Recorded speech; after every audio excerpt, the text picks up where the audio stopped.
Star vs. Steven do be a matchup I don't care much about, though seeing a bunch of people be happy about the matchup does make me smile.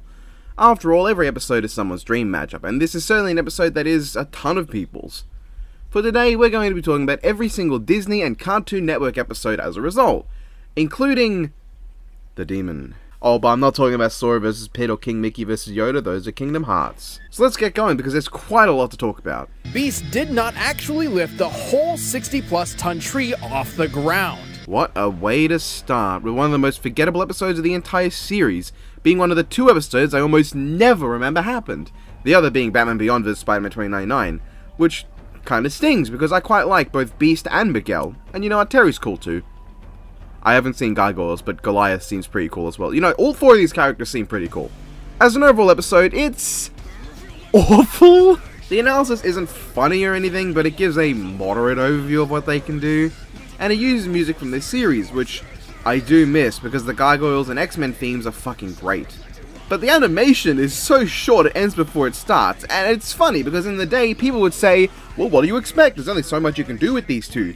Which, like, yeah, but that only so much is certainly more than literally 1 minute of animation. From the moment the fight actually begins to when the fight ends is 1 minute. Is 1 minute before Beast dies. And it's a shame, because I actually don't mind the first bit in a vacuum. It's very fast paced with very good meaty sound design that makes each hit feel brutally painful. I like Beast just catching Goliath and slamming him into the floor. I like the bit where the two are falling down the side of the building, and I actually prefer this one to the same scene in Batman Beyond vs. Spider-Man 2099. Huh, that episode again. Wonder how much these episodes have in common. Beyond being a Marvel episode with a character with big ass teeth and claws, which are both forgettable and involve falling down the side of a building against a guy who can actually fly. Both also involve a grievous torso injury as the kill. But yeah, the one from Beyond vs. 2099 is slower, and the building doesn't even look like it's in the same dimension as the fighters. This one actually looks kinda good. This is actually a really fast-paced, dynamic, and well-animated scene, culminating in a great moment where Beast gets slammed down but decides to bite onto Goliath with his jaws to swing around and turn the tables on Goliath's own move. Then comes the other 30 seconds of the fight, which is entirely made up of Beast throwing a car, Goliath stopping it, then throwing a chunk of it back at Beast, who pointlessly decides to smash it in half, leading to a 5-second long moment of just Goliath in the air charging at Beast before Beast dies. And credit where it's due, this death is fucking nasty. Goliath goes full ham on Beast before digging his hands into Beast's body and ripping him in half. And it's extra nasty because Goliath doesn't rip him in half on the first go. His first yank gets stopped and causes a big splattering of blood, and only the second yank does he actually rip Beast in half, accompanied by some great sound design. Here's the thing though, all the good stuff is only in a vacuum, because aside from the bit where Goliath tries to flap his wings, you could honestly swap out both of these two with Jon Talbane and Sabrewulf and it wouldn't be weird. Because even with Goliath's flight, he spends almost the entire time falling, he never actually takes flight properly. In fact, swapping them around with Jon and Sabrewulf almost feels more fitting, because these guys are fully bestial the whole fight. In fact, they're actually more bestial than Jon and Sabrewulf were in their death battle. Look at how much slower Jon and Sabrewulf are compared to Beast and Goliath. Jesus. Beast and Goliath look more like vicious, animalistic, wild monsters than Jon and Sabrewulf. Sure, that one had more blood, but the design was shithouse. Every hit felt more like slapping someone with a wet towel than, you know, clawing them open. In fact, if it weren't for the intestines bit and the death, this episode would feel less brutal than Beast vs. Goliath solely due to the sound design. And that's not a good thing, because one of the main connections for Beast and Goliath is that they aren't beastly and vicious. The entire point of this fight is to not be exactly what they are in the animation. They can be beastly when they're pissed off, but they are more than they seem. As characters they are, in spite of looking beastly, we are wise, strategic, and calm. But in the fight, it's, we are fucking monsters, let's act like it. Beast slamming Goliath after catching him, turning the tables on the spin, and Goliath throwing the car are the only remotely strategic moments in the fight. And the only one that I couldn't see a wild animal trying to do would be the last one. And you know, even with the praise I give, the fact of the matter is that this episode has nothing that's memorable outside of the death. Sure, these parts are well animated, fast, and vicious, but not only is that completely misrepresenting the characters, but it's also underwhelming when it doesn't have any moments that stick with you. This is a great example of an episode that you can watch multiple times and each one will feel like the first time. Like, what do I even have to critique here that isn't blatantly obvious to anybody with a set of fucking eyeballs? Oh man, that was so short, it could have been better if literally anything happened. Alright, this is also the first episode with a golden tree scenario, where they bring up this great thing in the analysis, and then in the conclusion go, well, actually, and make you feel like a right moron. Oh, and these sprites just clash horribly.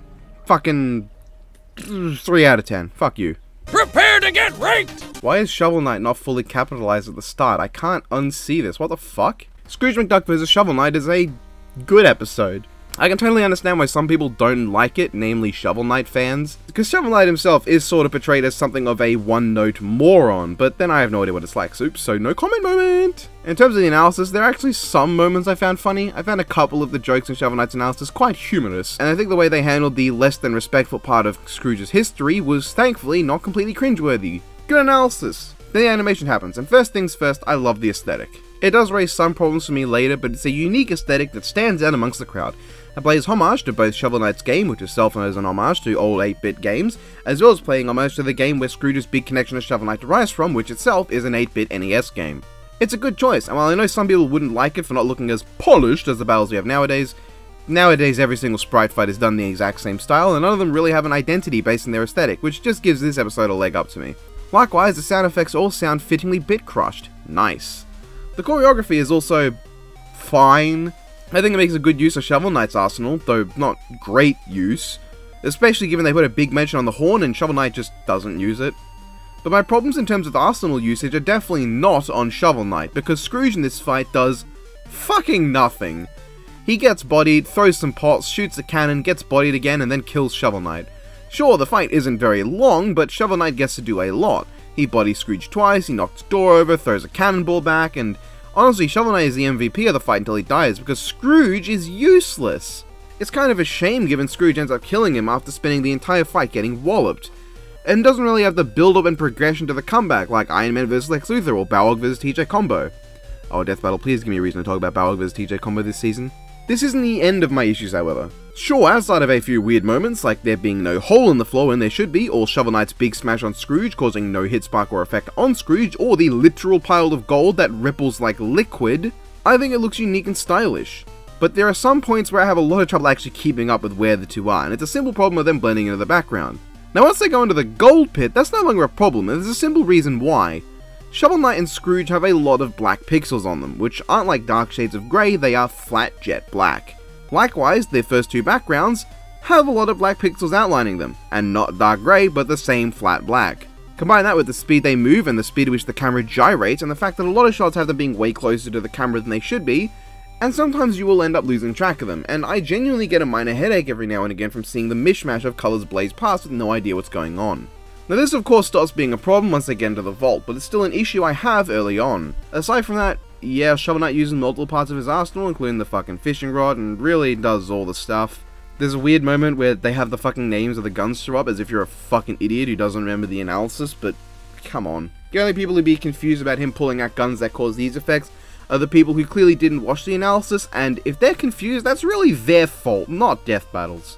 Though they did take the fight to the Vault of Gold, which I thought was pretty necessary for a Scrooge McDuck fight, and they have the environment be used in multiple ways, and the death is fucking vicious!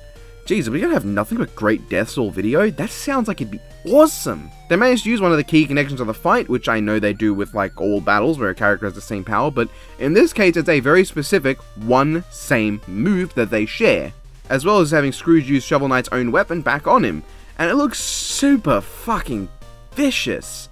It takes 3 bounces to get the head off, and the way the neck is slowly forced open bit by bit is just brutal. You can feel the pain this poor bastard is going through. That's nasty. I love it. And aside from that, I mean, what is there to say? Not much. Solid episode. I give it a 7 out of 10. That sounds about right.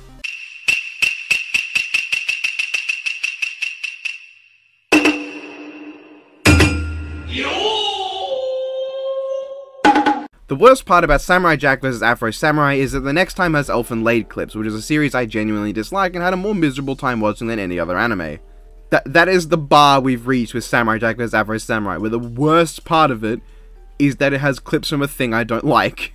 This episode, it's breathtaking. So first off, the analysis. Really solid shit. Aside from the haha let's make a joke about hallucinating an imaginary friend who tells you to do bad things joke, there are some jokes I was shocked to actually remember when they came up. It's good! I mean, what is there to say? They look into the characters well, there's a good balance of discussing their stories and discussing them in verses, which is better done than most episodes. But it's the fight, man. That fight is stellar. Like, legitimately, this is one of the three holy trinity of hand-drawn versus episode things, along with DBX's Bendy vs. Cuphead and 1 Minute Melee's Toph vs. Terror. But honestly, this might just be the best of the three, and given how much I gush over Bendy vs. Cuphead, that should make clear just how well this fight goes. The art style is beautiful sometimes. It's simple, but in that sort of classic Western cartoon style. It definitely plays more to Jack's strength, though it's not a one-to-one representation, but I think Afro looks great too, and I love how aside from 2 moments, Afro's eyes are never shown, and those 2 moments are for comedy and his corpse. And while it's not necessarily accurate to the anime, it just feels right, because sure, Afro's eyes aren't completely obscure, but there's a lot more heavy shading in that anime than there is in Samurai Jack, and this art style sort of combines both into one. It emphasizes the tonal difference between their series. It's a great way to try and add a bit of the Afro Samurai art style, and you can tell the difference in personalities and their stories by how they're framed, drawn, and written. That's amazing. You can tell just by looking at these two separately that Jack comes from a more lighthearted series because of how he's drawn, even though this is not the art style of either of them. There's very little banter. In fact, after the fight begins, they only really have one exchange, but it's a great moment that shows off Jack's naivety. It's just so good. But the fight wouldn't survive on nothing but its art style and one interaction. It needs good action and memorable moments, and honestly, it has that in spades. The animation and sound design for the sword fighting segments are fucking great.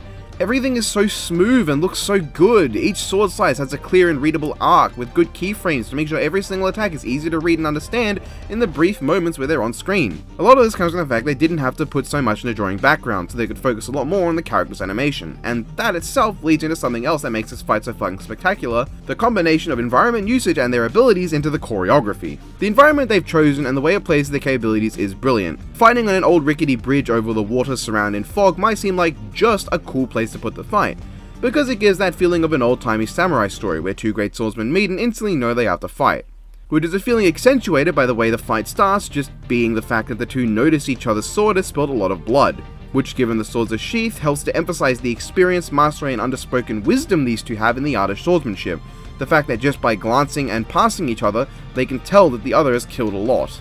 But it's more than that, because this fight literally could not be the same if it took place anywhere else. You see, Afro and Jack don't exactly have the most expansive toolkits.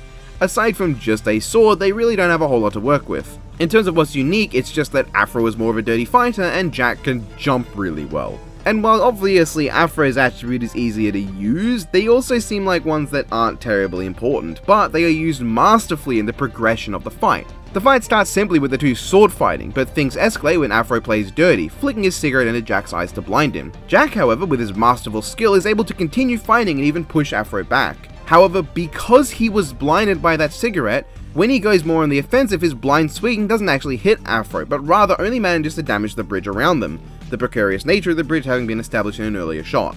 Continuing with the Afro fighting dirty bit, he utilizes Jack's mistake to drop half the bridge in hopes of just letting Jack die to the fall. But this is where Jack's unique trait come in. Jumping really well is put into the fight, which leads to a nice little bit of comedy and character, and allows him to continue fighting on just a single rope.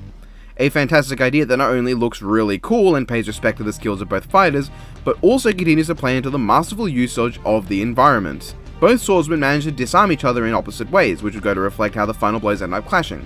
Afro's sword flies into the air and Jack's sword falls into the water. Afro's sword comes back down and slices the bridge once more, causing Jack to fall and for Afro to grab the rope.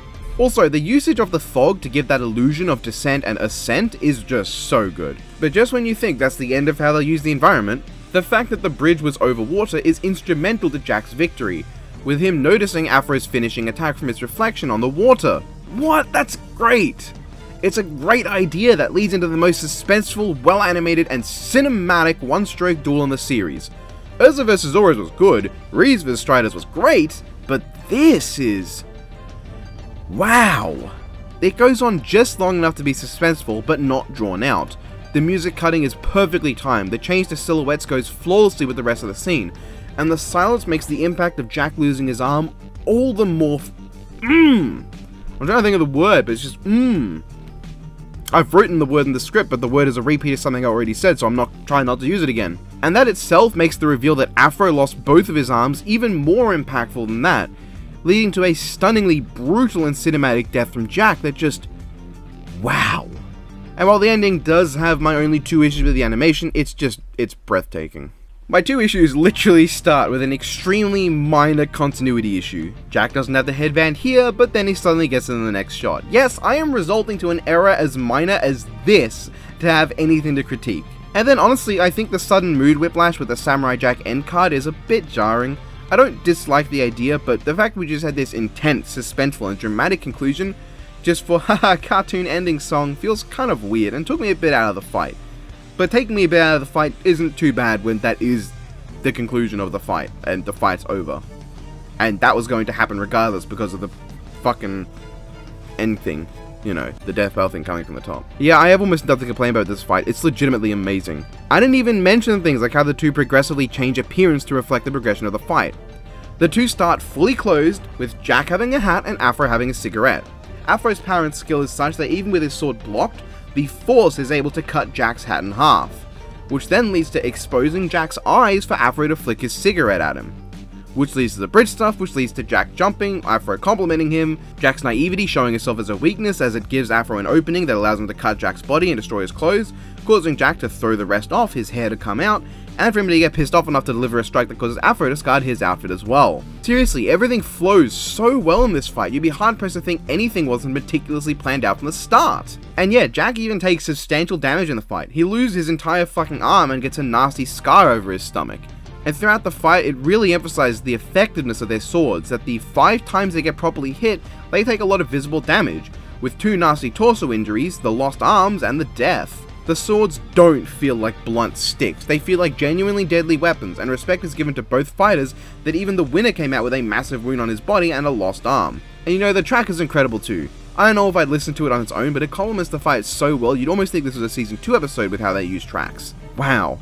10 out of 10. Was there ever any doubt? This is one of Biff Wheat's favorite episodes. This is one of my favorite episodes. This is Huan's all-time favorite episode. And it's not even remotely a mystery as to why.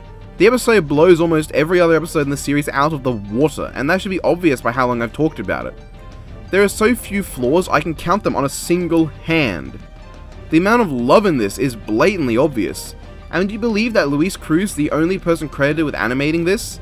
I mean, yeah, this shows up Luis's skills at their best, and it's some truly outstanding work.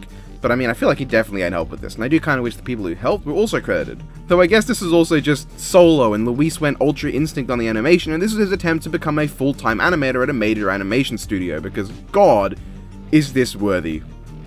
Once again, just 10 out of 10, love it. Okay then, this episode. There is one small Doug Walker elephant in the room that needs to be brought up, and I bet you $10 not only did Biff also bring this up, but he probably also called it an elephant. And he referenced either the Doug Walker one or the yellow one in the episode itself, I don't know. I haven't read his script yet, Anyway, the controversy. Look, I don't care who should have won, and if the episode is right or not. Now that I say that, I feel like Biff could have also referred to the other elephant in the room, but I will not acknowledge that. And my agreement, or lack thereof, towards the outcome is irrelevant to both my opinion on the episode's quality and this video all around. So, I don't give a flying dump who should have won. Capiche? Good. So, Ben 10 vs Green Lantern. This episode starts pretty good. Aside from the dumb joke about alien sex, which is in reference to a 10-year-old mind you, the episode's analysis is solid, fun, has some pretty good jokes that I occasionally laughed at. And the cutaways weren't distracting. I actually kind of like the elephant one. So yeah, pretty good. It has one issue, but that's for later. The animation, for what it's worth, starts pretty good. I don't like the Teen Ben voice on Young Ben's body, seeing as if they're dealing with sprite limitations, surely it's just better to hire a voice actor to do Young Ben's voice. But I like the way it starts. All the hand-drawn stuff in this episode is really nice. Ben turning into forearms, X flicking Hal, all of Way Big and Hal's constructs are really good, some excellent hand-drawn work. X's flicks feel super impactful. Way Big and Hal's boxing fight is short but really well done, and Heat Blast also looks great. The beginning of the fight is fairly fun, showing off the ability for these expansive arsenals to bounce off each other.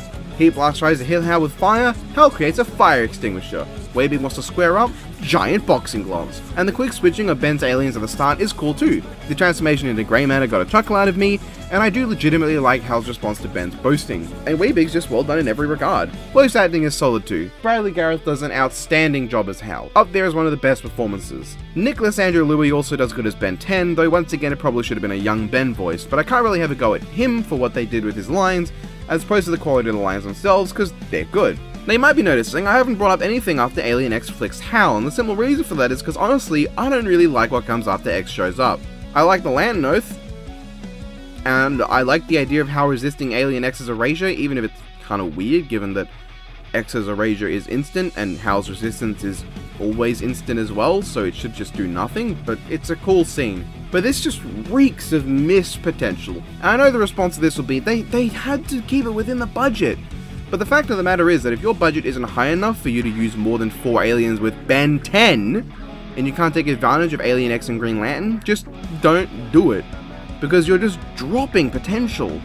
Or maybe just, I don't know, make this a sprite animated finale with a higher budget and a longer duration for production. It definitely has the animation potential to be a finale. Alien X literally does nothing but throw punches, throw kicks, reverse the progression of the fight, and make copies of himself. In fact, temporal manipulation is the only one of the usage of fundamental forces of the universe they mention that is used. We don't get any reality bending, gravity manipulation, radiation, nothing. Off the top of my head, here are some ideas.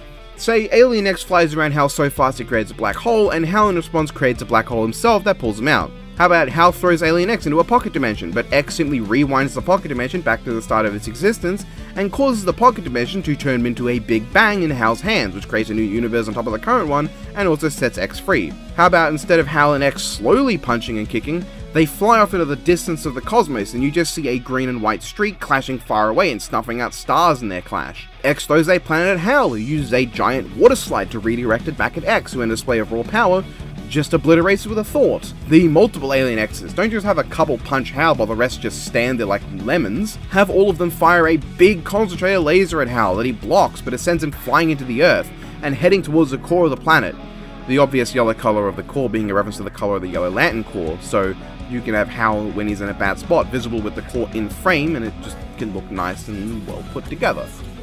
Then instead of Hal randomly doing his oath all super casual for no fucking reason, looking like he's having a lovely day when he's not even in trouble, actually have his shield cracking and only slightly repairing itself occasionally as he barrels down towards the Earth's core, saying his oath while in immense pain but getting through it with his sheer willpower, and when he's done he can smash through the lasers and stab Alien X through the chest with a lance. And even before Alien X, there's tons of stuff you can do with Hal and Ben's other aliens, which honestly is more interesting than Alien X if you're lacking in the scale. You can have Diamond Head defend against Hal's attacks, but Hal creates a jackhammer to break through. You can have Brainstorm show up to think about a plan utilizing Ben's alien transformations to get a big hit on Hal. Instead of Alien X stopping the moon, have Waybig get to his knees and catch it, but while struggling to overpower Hal, he turns into Feedback, who absorbs the energy of the construct and shoots it back at Hal before Hal can react. Have Molestache walloping Hal for a bit, but then Hal creates an electric razor to shave off the stash. Have Jet Ray flying everywhere, but Hal puts a portal in front of him that launches him into the ground, so he turns into Goop to survive the impact. Then Hal absorbs Goop up with a big sponge, but then Ben turns into Swampfire and burns his way out of the sponge. There's so much more they could have done, but didn't. Now obviously I wouldn't expect them to do all of these ideas, or even these exact ideas, but I would have expected more than what we got at least, because what we got was honestly underwhelming. And it's not just the fight that drops in quality after Alien X bops Hal's nose. The conclusion is by far one of the worst death battle I've ever done. No exaggeration, mind you. Here are the important things they needed to bring up. Hal can match X in power, Hal is faster than X, Hal can resist what X has, and Hal has stuff X can't resist. The most important one is that Hal has universal feats and scaling, but it's not brought up at all. In the entire episode, the Kyle Rayner Big Bang feat is only mentioned once, and rather offhand as well. There are other Lantern feats they could have mentioned, but no. And while X has a massive deal made about his universe survival and recreation, it kind of comes off as just strange that Kyle's is just brought up one moment, and then that's it, they just go on. Especially when instead of bringing up that the Big Bang is universal, something that you'd think would be obvious, but you'd be surprised how stupid the Versus community can be, they just say Kyle can stop the Big Bang, which they also said Feedback could do, and X is above Feedback. The second most important is Hal's speed, which is also just a little black box in the corner. In fact, their evidence that Hal could even hurt X is also just in the corner. This is your evidence that Hal can do anything to X at all, and it's just in the corner. They bring up Hal resisting X's stuff, yes, but they could have shown that on screen, same with the haxes that he's got on X. And then the stuff with Alien X and the whole universal thing, they just say, oh, he couldn't stop it, that's why it happened. But you also just said he didn't even notice it earlier.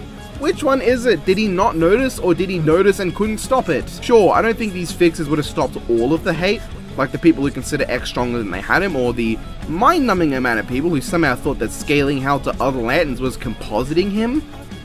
No, that's just scaling. In fact, if you composited both of them, then Hal becomes the most powerful incarnation of the Spectre aside from the Oversoul itself, and that's not something Ben wants to be fighting. Legitimately, I don't get it. How is this compositing? This is just, they literally have the same weapon. It's the same ring, but Hal is better than everyone else at using it. So he would have all of these capabilities.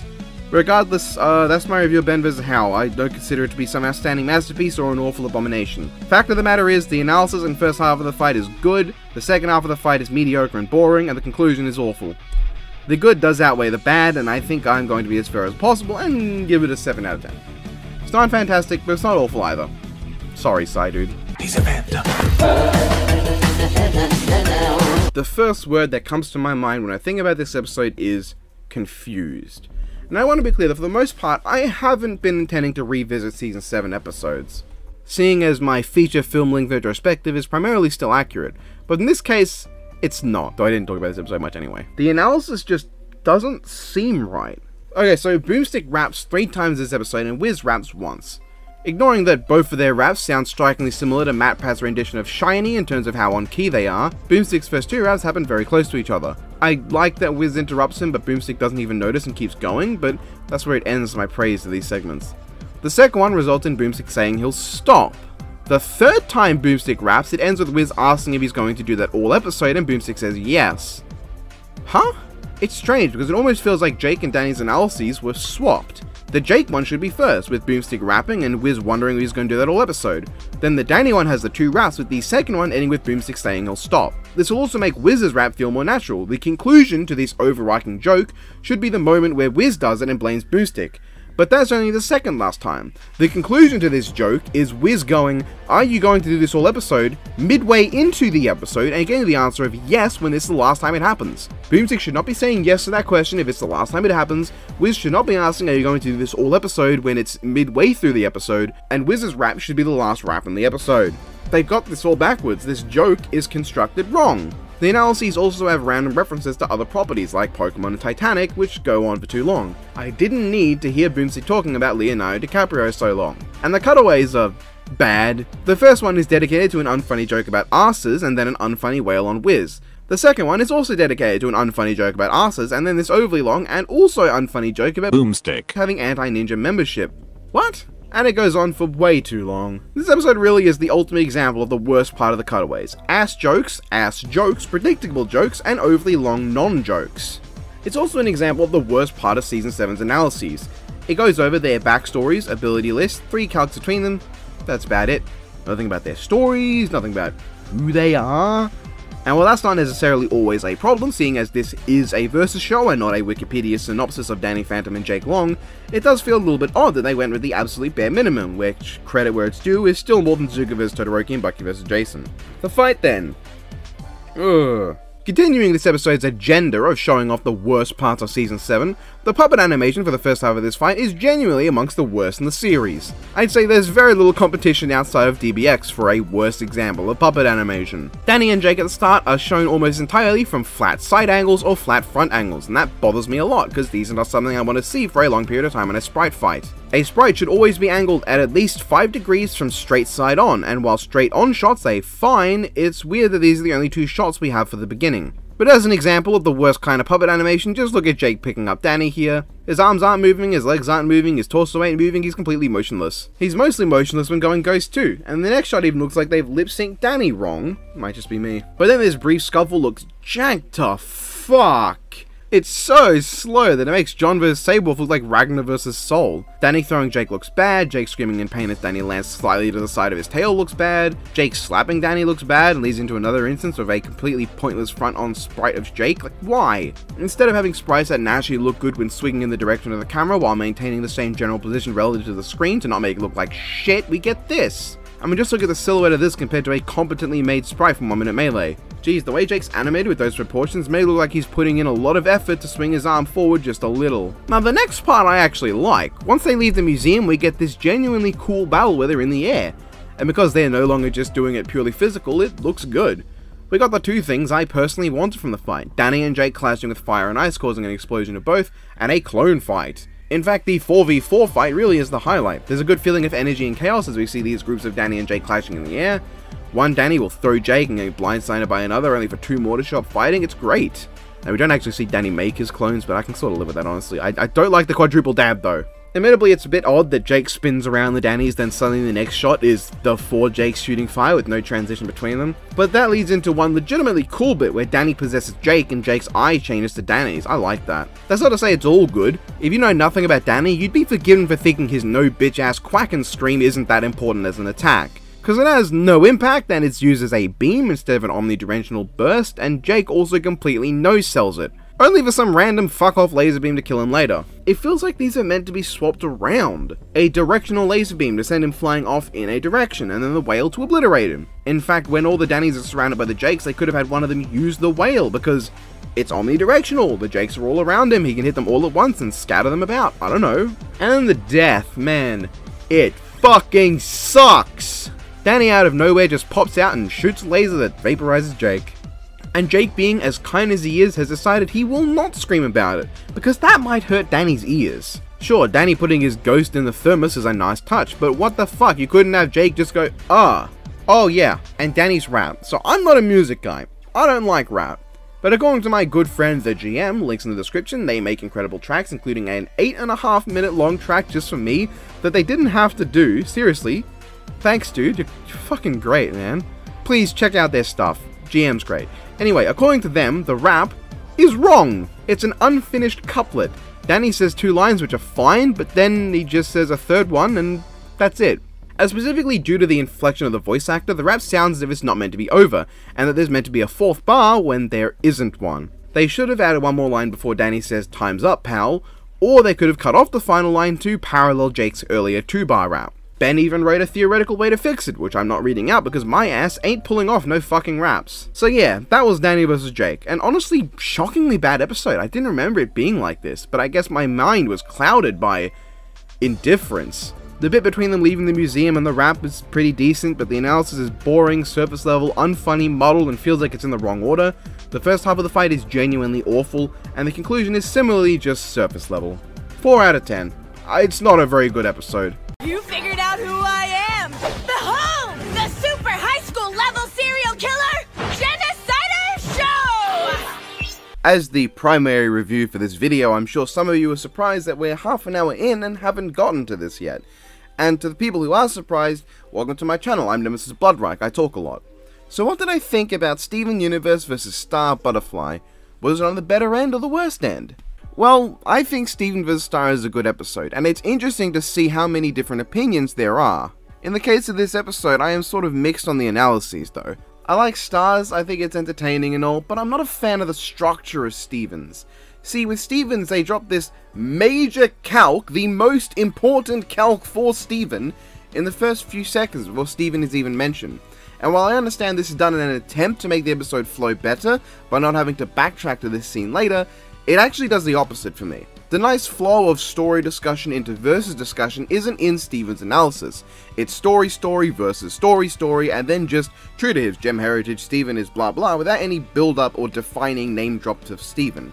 There's no, his name was Steven Universe moment. And I don't think it would have been nearly as jarring to just go back to this feat later. See, the problem I have is that I don't know anything about Steven Universe, but honestly, this episode gave me the impression that there wasn't much going on with that series anyway. The story came off to me as kind of so pointless and invaluable that, you know, just get to the versus stuff as soon as possible. And I honestly wasn't paying attention to any of the stuff about the series anymore because my mind was on the versus calc. After all, this is a versus show, so to me, the calcs and stats are the things that are always on my mind after they're mentioned. I guess to bring up some sort of example for what I want, look at Sailor Galaxia. With Sailor Galaxia, they started with the story and the characters within it. And as such, because there was no versus stuff at that point, I was paying full attention to the story of Sailor Moon. It sounded interesting. I thought, this is kind of cool, maybe I'll pick up Sailor Moon someday. Then the versus stuff came in, and at that point I was hooked. I was straight up into the versus stuff. And yes, there was a bit of story after the versus stuff too, but that was the conclusion of the character, thus the conclusion of the analysis. And that worked out very well. I liked that structure. This time, I wasn't paying any attention to the story because my mind was locked on that number. That number, tentajoules, and especially the fact that they used that measurement as opposed to a ton of TNT that made more sense to me. It just sort of meant diddly squat the story stuff because my mind was all on that feat, and every other feat they brought up felt like meaningless, unimportant filler. Instead, they could have just put this calculator on. They could have just said, not pink diamond, protected her friends and they lived. Then later, when they talk about the pink diamond plot twist, they flow it into how Steven scales to the diamonds and then the shield feat. It'd be far more natural and less jarring to me, at least. But honestly, it's not that bad. It's not a massive problem. I mean, yes, I don't really feel motivated to watch Steven Universe, while there is now a part of me that feels like watching Star Versus, which means that Death Battle has very much sold me on Star, not Steven even remotely. I actually am sort of imagining Steven's got no plot now. But the analyses are fine. Oh, okay, Steven's ending clip's weird. It doesn't have any music behind it, and that makes it feel unsettling. Oh wait, also they didn't call bacon quirky bacon. Never mind. Fucking awful analysis. What the fuck, Death Battle? The fight though, I actually quite liked it. And that seems to be something of a controversial opinion. How rare is it that I like something more than most people? So first off, I think there's a lot of charm here. While apparently the ending is a bit out of character for Star according to some, the battle is dripping with personality. Throughout the fight, Steven does what I can best describe as Steven things, which, given that I don't know Steven at all, means that something's been done right here. Steven tries to talk Star down, and he comforts the watermelon Stevens, while Star, however, comes off a bit more carefree and childish, and that seems to fit. I don't know either character well, but Steven comes off as someone who doesn't want to fight and is a generally kind soul, while Star comes off as a bit more juvenile and playful. This is also helped by some pretty good voice acting. Corinne Sudberg, oh god, I've definitely said that one wrong, plays Star Butterfly and she does quite a good job. Star sounds fittingly playful and full of energy. You get the impression that she's having the time of her life. Kadin Jensen, oh I definitely got that one wrong, meanwhile plays Steven, and as someone who isn't a Steven Universe watcher, it's interesting to see how people talk about his voice in this episode. From what I gather, Jensen doesn't capture his voice, but she does capture his inflection. She doesn't sound like Steven, but she talks like Steven. And as someone who doesn't know what Steven is supposed to sound like, I think she did a bang-on job with some of these deliveries. Special mention to the scream of anguish when he turns pink. It's legitimately a great moment, but we're not there yet. The rigging is also really good this time around. There are very few moments of noteworthy jank, and the jankiest scenes are very clearly intentionally like this. Like, you know, Steven falling on his face and Steven picking Star up. A lot of the jank moments, I can best say, feel like they're meant to be for comedy. And I also think a lot of this can be attributed to the fact that there's very little hand-to-hand combat. Most of this fight is, as it should be, them throwing out their powers. Steven does throw fisticuffs one time, and it's a little bit janky, but that's about the only moment. There is a weird moment where Star's wand changes appearance, which is strange. Oh, and there's the inclusion of Red Runner and Gumball Viking, but not me? Cringe. Alright, there's also this one frame that feels weird. It doesn't feel like it's meant to be there, and whenever I watch this scene, it distracts the hell out of me. That sudden flash of white. Oh, it's not major, because I forget about it the moment after it passes, but it really distracts me in the moment. I guess if we're on the flaws, my only major gripe with the animation is that it feels like Star goes into her weird 8-limbed butterfly mode too early. Butterflies are insects, they should have 6 limbs, why does she have 8? And I can't help but feel like this fight maybe needed just an extra 30 seconds or so of Star and Steven in their base forms fighting. But on the topic of their super forms, wow, these are some really good transformations. Moving on from the choppy and super low quality looking transformation of Ryuko in her episode that it honestly looks unfinished, this is stunning. This looks so good. Star gets this beautifully hand-drawn transformation, which admittedly rather jarringly cuts to her sprite in the exact same position and the exact same angle, but the transformation still looks good. Steven, however, gets a phenomenal transformation. The build-up and composition of the shot where you see the March of the Unicorns and Star being, you know, very oversized to get that indication of how Steven feels. Obviously, this is not the literal size, this is a point of view of how Steven sees this. He's feeling overwhelmed by what's coming towards him, which is obviously shown by the fact that Star and the Unicorns suddenly are really big, you know, to get that feeling. You got the flashes of pink happening and the wave of negative color, and it all builds up to Jensen's incredible line delivery and the explosion into Pink Steven, which all goes super well together. This then leads into what I very much didn't expect, a fucking army fight. Let's get out of the way here. Yeah, I'm a little bit sad there's no Kaiju Steven versus Giant Woman Star fight, But based on how they talked about Monster Steven in the analysis and the lack of Giant Woman at all in Stars, I wasn't really expecting it at this point. But they made up for it by instead having the more fitting, more in character, and completely bizarre Watermelon Stevens versus Warnicorn Stampede plus Spider fight. This is legitimately like a good version of Grey vs. Esdeath's fight. And I like how they wrote in the idea of Steven's perception slowing down so he can block Star's close range attack from behind. This battle is made up of a ton of small, fun moments that come together to make it really fun. Sure, there was no kaiju fight, sure, the genocide from Star is apparently a bit out of character, sure, there was no dimensionally traveling to other worlds, but honestly this felt like it had everything it needed to, and also an army fight. There are some legitimately fantastic shots in this animation. There's Star's transformation, the shot of Steven creating the massive hexagon cage around Star, and I even like the shot of Star's beam blasting through Steven's cage and the way it forces its way through and cuts him in half. And of course, the legitimately cinematic and extremely well done Steven transformation is just this episode's Season 8 shot, the shot that every episode has that stands out and is incredible. Admittedly though, I do think the ending was a bit sudden. The first time watching I was sort of thinking, oh that's it? Huh, when it happened? But aside from that, I did like it. Why does Steven grow boobs though? The conclusion's a bit strange. I felt like some of the more important information was kept to the boxes in the corner when there shouldn't have been. Mostly the major justification for Universal Star Butterfly, and also the fact that her butterfly form scales into her ability to her magic attack potency. Those two things are very important, especially when you make Steven out to be physically stronger and faster. I mean, they did say that Star Butterfly's butterfly form is apparently able to make up for that, but they didn't show, like, evidence for it. Evidence, an important thing. The evidence they showed was that Steven is still faster. I feel like some of these things really should have been vocally brought up. Still, it's a really good episode. It's far from up there with the sheer brilliance of Jack vs. Afro, but second best in the review isn't a bad position to have. This episode gets, I'm gonna say considering the steep competition it's up against, this episode gets a 7 out of 10. But a much higher 7 out of 10 than Ben 10 vs. Green Lantern or Scrooge vs. Shovel Knight. They're all 7 out of 10s, but this one is a high-end 7 out of 10, and those ones are a bit more mid-low-end 7 out of 10. I mean, my 8 out of 10s include Ryu vs. Jin, and I don't think this really comes up to the quality of Ryu vs. Jin, but it's definitely better than a lot of 7 out of 10 episodes. So that was my overly long, 40-50 minute review of every single Disney and Cartoon Network episode. Thankfully next time it's just Clink 2, and I don't have to do every single Final Fantasy Legend of Zelda episode for next time. I'm just going to review the original Link vs. Cloud, because this one took a lot out of me, and the other Legend of Zelda episodes need to get reviewed in their own video, sure. Have a good one, guys. I'm going to bed.